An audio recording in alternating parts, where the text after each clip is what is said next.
नमस्ते, मैं हूँ दीपिका। आप देख रहे हैं प्रेरणा मीडिया।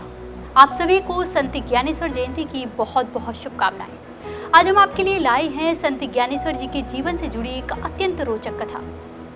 संत ज्ञानेश्वर जी का जन्म सन 1275 ईस्वी में पुणे के पास आलंदी नाम के स्थान पर हुआ था। परंतु आपको जानकर आश्चर्य होगा कि वे एक सन्यासी के पुत्र थे। जी हाँ, संन्यास छोड़कर गृहस्थ जीवन अपनाने के कारण ज्ञानदेव के माता पिता को समाज से बहिष्कृत कर दिया गया और सन्यासी का पुत्र होने का दंश ज्ञानदेव और उनके भाई बहन को कई बार सहना पड़ा।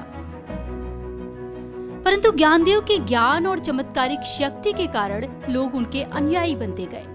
उन्होंने मराठी में भगवत गीता का भाष्य लिखा, जिसे ज्ञानेश्वरी गीता के नाम से जाना जाता है।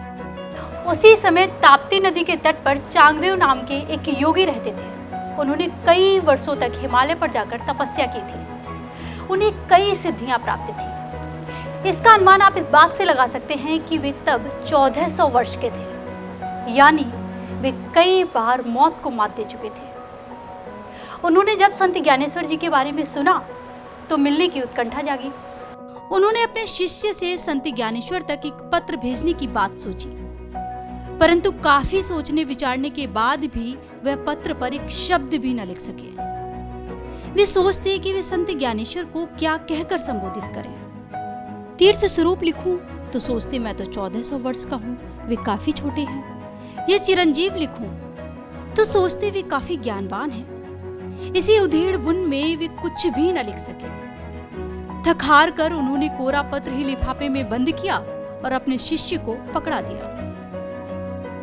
जब पत्र संत ज्ञानेश्वर जी के पास पहुंचा तो कोरा कागज देखकर उनकी बहन मुक्ताबाई, जो स्वयं एक मुखर संत थी, बोली, 1400 वर्ष की योग साधना के बाद भी चांगदेव कोरे के कोरे ही रह गए। संत ज्ञानेश्वर जी के गुरु और उनके बड़े भाई निवृत्तिनाथ ने जब पत्र देखा तो उन्होंने कहा, एक दृष्टि से कोरा मन और कोरा कागज दोनों ही अच्छे हैं, क्योंकि उन पर सुयोग्य बातें लिखी जा सकती हैं। निवृत्तिनाथ ने ज्ञानदेव से कहा, इस कोरे कागज पर तुम अपने विचार लिख भेजो। ज्ञानदेव ने चांगदेव को मित्र और भाई संबोधन के साथ 64 योवियों का पत्र लिखकर भेज दिया। मराठी में काव्य छंदों को ओवी कहा जाता है। ये पत्र बाद में चांगदेव पैसिटी के नाम से विख्यात हो गया।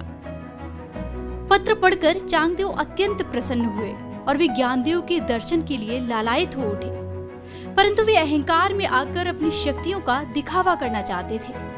ऐसे में उन्होंने संत ज्ञानेश्वर से मिलने के लिए शेर की सवारी की और सर्प को चाबुक की तरह पकड़ लिया। जब चांगदेव आलिंदी पहुंचे तब ज्ञानदेव अपने भाई बहनों के साथ एक अधगिरी दीवार पर बैठकर धूप का आनंद ले रहे थे। ज्ञानदेव ने चांगदेव को आते देखा तो दीवार से उनके स्वागत के लिए कहा, चलो भी आगे बढ़ो, हमें चांगदेव का स्वागत करना है। इतना सुनते ही दीवार चल पड़ी। इसे देखकर चांगदेव चकित हो गए और उनका सारा घमंड टूट गया। उन्होंने सोचा, मैं 1400 वर्ष की तपस्या के बाद भी सजीव पर नियंत्रण करना जानता हूँ, जबकि ज्ञानदेव निर्जीव चीजों को भी सजीव बना सकते हैं। चांगदेव ने शेर को भगा दिया, सांप को फेंक दिया और ज्ञानदेव को साष्टांग प्रणाम कर क्षमा मांगने लगे। इस तरह चांगदेव का अहंकार नष्ट हुआ और उन्हें आत्मबोध की प्राप्ति हुई। जब चांगदेव अपनी कुटिया लौटे तो ताप्ती नदी के किनारे गांव-गांव जाकर ज्ञान का प्रसार और भगवा पताका फहराने का निश्चय किया। तो आपको कैसी लगी संत ज्ञानेश्वर के जीवन से जुड़ी ये कथा? कमेंट बॉक्स में जरूर बताइएगा।